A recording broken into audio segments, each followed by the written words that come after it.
Harriet slept at Hartfield that night. For some weeks past she had been spending more than half her time there, and gradually getting to have a bedroom appropriated to herself, and Emma judged it best in every respect, safest and kindest, to keep her with them as much as possible just at present. She was obliged to go the next morning for an hour or two to Mrs. Goddard's, but it was then to be settled that she should return to Hartfield to make a regular visit of some days. While she was gone, Mr. Knightley called, and sat some time with Mr. Woodhouse and Emma, till Mr. Woodhouse, who had previously made up his mind to walk out, was persuaded by his daughter not to defer it, and was induced by the entreaties of both, though against the scruples of his own civility, to leave Mr. Knightley for that purpose.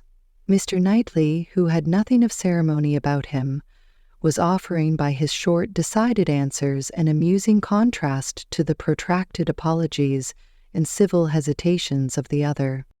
"Well, I believe, if you will excuse me, Mr. Knightley, if you will not consider me as doing a very rude thing, I shall take Emma's advice and go out for a quarter of an hour. As the sun is out, I believe I had better take my 3 turns while I can. I treat you without ceremony, Mr. Knightley. We invalids think we are privileged people. My dear sir, do not make a stranger of me. I leave an excellent substitute in my daughter.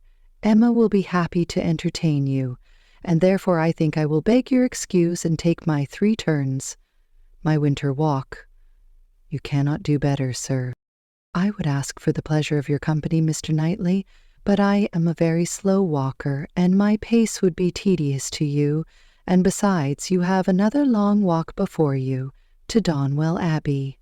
"Thank you, sir, thank you. I am going this moment myself, and I think the sooner you go the better.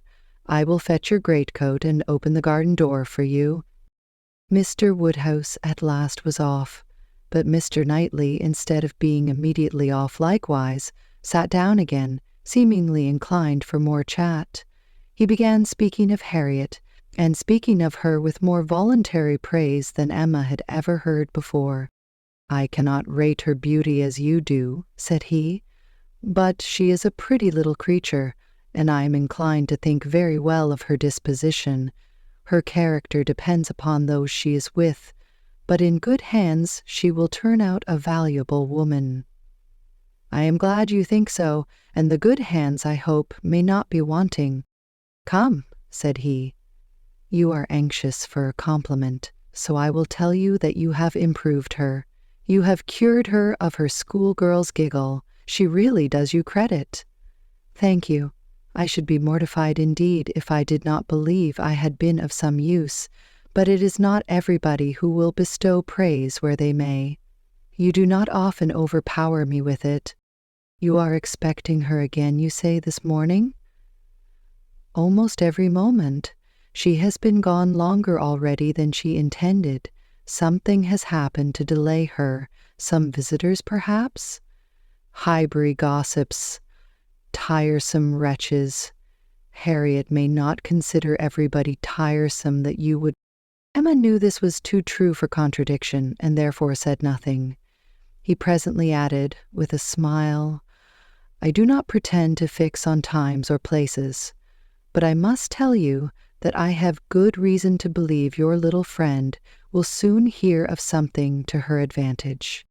"Indeed, how so? Of what sort?" "A very serious sort, I assure you," still smiling.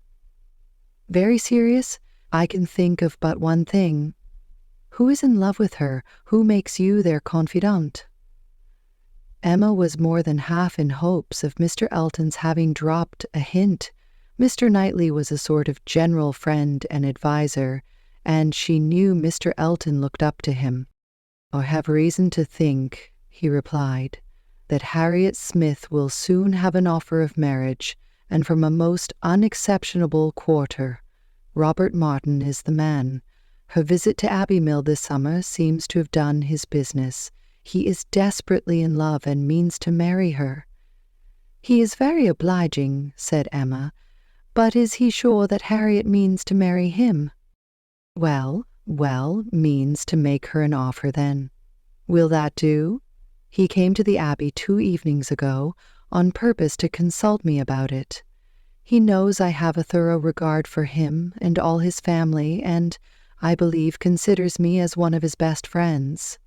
He came to ask me whether I thought it would be imprudent in him to settle so early, whether I thought her too young. In short, whether I approved his choice altogether, having some apprehension perhaps of her being considered, especially since you're making so much of her, as in a line of society above him. I was very much pleased with all that he said. I never hear better sense from anyone than Robert Martin.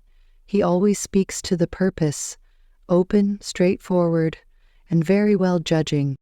He told me everything, his circumstances and plans, and what they all propose doing in the event of his marriage. He is an excellent young man, both as son and brother. I had no hesitation in advising him to marry. He proved to me that he could afford it, and that being the case I was convinced he could not do better. I praised the fair lady too, and altogether sent him away very happy. If he had never esteemed my opinion before, he would have thought highly of me then, and, I dare say, left the house thinking me the best friend and counselor man ever had. This happened the night before last. Now, as we may fairly suppose, he would not allow much time to pass before he spoke to the lady, and as he does not appear to have spoken yesterday, it is not unlikely that he should be at Mrs. Goddard's today, and she may be detained by a visitor, without thinking him at all a tiresome wretch. "Pray, Mr. Knightley," said Emma, who had been smiling to herself through a great part of this speech, "how do you know that Mr. Martin did not speak yesterday?" "Certainly," replied he, surprised. "I do not absolutely know it, but it may be inferred. Was not she the whole day with you?"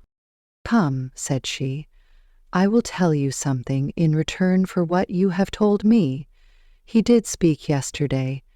That is, he wrote and was refused." This was obliged to be repeated before it could be believed, and Mr. Knightley actually looked red with surprise and displeasure as he stood up in tall indignation and said, "Then she is a greater simpleton than I ever believed her. What is the foolish girl about?" "Oh, to be sure," cried Emma, "it is always incomprehensible to a man that a woman should ever refuse an offer of marriage. A man always imagines a woman to be ready for anybody who asks her." "Nonsense! A man does not imagine any such thing. But what is the meaning of this? Harriet Smith refuse Robert Martin? Madness, if it is so, but I hope you are mistaken. I saw her answer." "Nothing could be clearer. You saw her answer. You wrote her answer, too. Emma, this is your doing. You persuaded her to refuse him. And if I did, which, however, I am far from allowing, I should not feel that I had done wrong. Mr. Martin is a very respectable young man, but I cannot admit him to be Harriet's equal, and am rather surprised indeed that he should have ventured to address her. By your account, he does seem to have had some scruples. It is a pity that they were ever got over."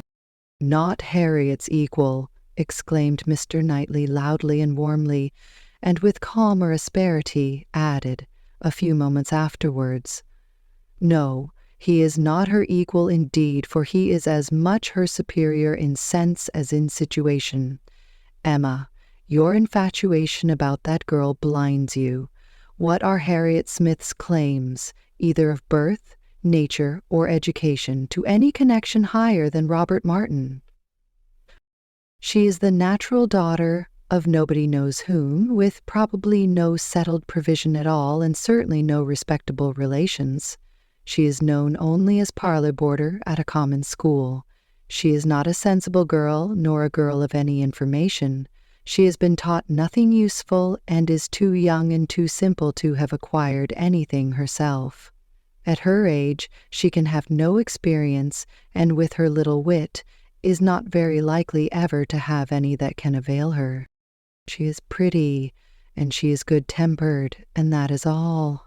My only scruple in advising the match was on his account, as being beneath his deserts, and a bad connection for him. I felt that as to fortune, in all probability he might do much better, and that as to a rational companion or useful helpmate, he could not do worse. But I could not reason so to a man in love, and was willing to trust to there being no harm in her, to her having that sort of disposition which, in good hands like his, might be easily led aright and turn out very well. The advantage of the match I felt to be all on her side, and had not the smallest doubt, nor have I now, that there would be a general cry out upon her extreme good luck. Even your satisfaction I made sure of. It crossed my mind immediately that you would not regret your friend's leaving Highbury, for the sake of her being settled so well. I remember saying to myself, even Emma, with all her partiality for Harriet, will think this a good match. I cannot help wondering at your knowing so little of Emma as to say any such thing. What? Think a farmer? And with all his sense and all his merit, Mr. Martin is nothing more. A good match for my intimate friend. Not regret her leaving Highbury for the sake of marrying a man whom I could never admit as an acquaintance of my own. I wonder you should think it possible for me to have such feelings.